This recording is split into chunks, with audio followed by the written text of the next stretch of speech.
Mi nombre es Ulimaría Escalone, soy estudiante del noveno trimestre de Psicología de la Universidad Yacambú y la exposición que voy a realizar a continuación es perteneciente a la Cátedra de Psicología Comunitaria, la cual está dirigida por el psicólogo Paulo Mora, y el tema a abarcar en dicha exposición son los métodos de evaluación psicológica.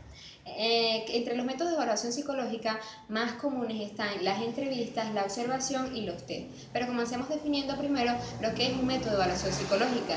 Se dice que es una disciplina científica de la psicología que se encarga de analizar e interpretar los comportamientos realizados por el sujeto que está en estudio. Debe tener unos objetivos claros y debe realizarse de manera secuencial. Comencemos definiendo lo que es la observación, que se dice que es uno de los métodos de evaluación psicológica más antiguos. Sin embargo, se sigue utilizando en la actualidad debido a que ha mostrado buenos resultados. La observación debe ser planificada y debe tener unos objetivos claros. Se debe hacer de manera secuencial y debe ser realizada por profesionales. Se debe adaptar a las necesidades del individuo en estudio.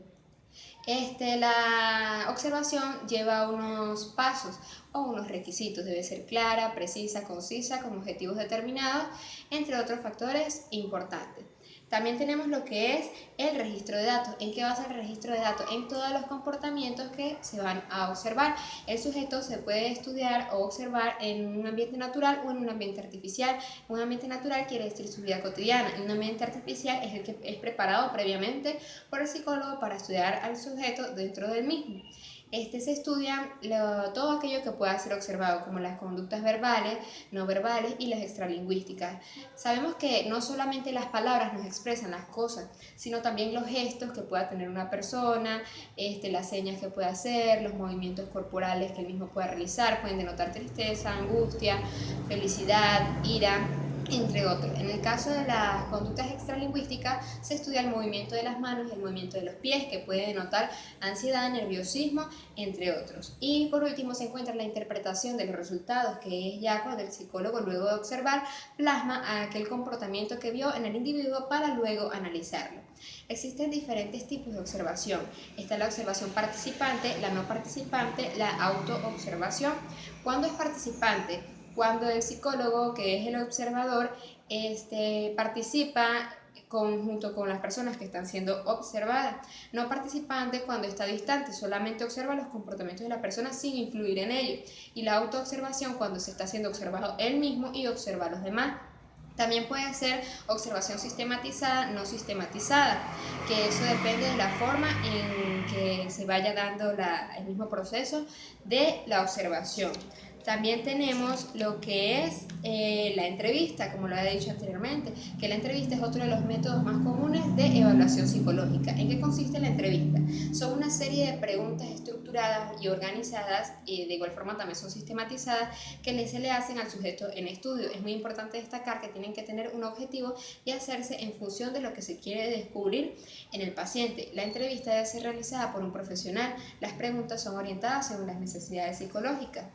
La misma entrevista, el entrevistador debe tener ciertos requisitos. Debe ser una persona que tenga empatía, que tenga calidez, que genere seguridad, confianza, y que el mismo, lo más importante es que debe tener habilidades comunicativas.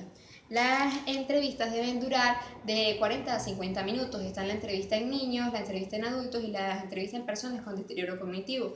Los niños generalmente no buscan ayuda por sí mismos, entonces son llevados a consulta por sus padres. Las preguntas son orientadas hacia ellos, o sea, son diferentes debido a que los niños no tienen la misma madurez cognitiva para responder las preguntas que un adulto. Son hechas de diferentes formas y son formuladas de varias maneras. Cuando es en adultos es una entrevista más estructurada, y cuando es en personas con deterioro cognitivo se debe tener un entrenamiento previo para poder realizarla y obtener los frutos que se desean.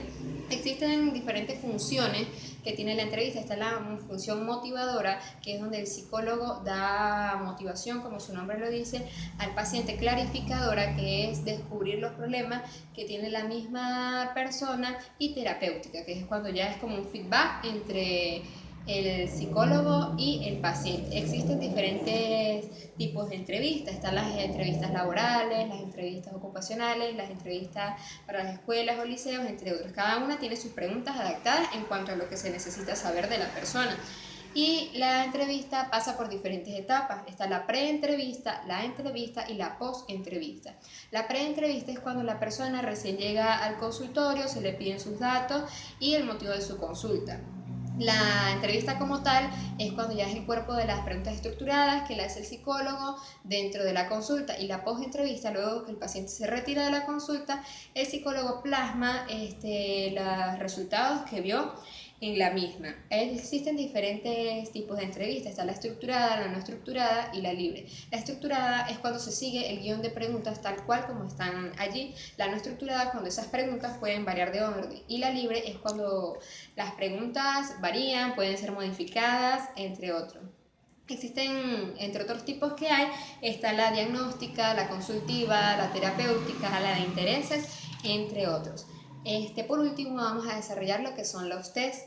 ¿Qué son los test? Los test son una serie de preguntas, al igual que la entrevista, pero en este caso son escritas, que se plasman y luego se califican para descubrir lo que se desea. Existen diferentes tipos de test. Están los test de personalidad, que con ellos se pueden descubrir los rasgos o tipos de personalidad que tenga una persona, los test vocacionales, los test de intereses, está el test de las manchas, que se le muestra a la persona una serie de tarjetas que tienen unas manchas y la persona dice qué figura ve. El test de los colores, que las personas se les pide que ordenen los colores según su interés, y de ahí se descubren diferentes rasgos de personalidad.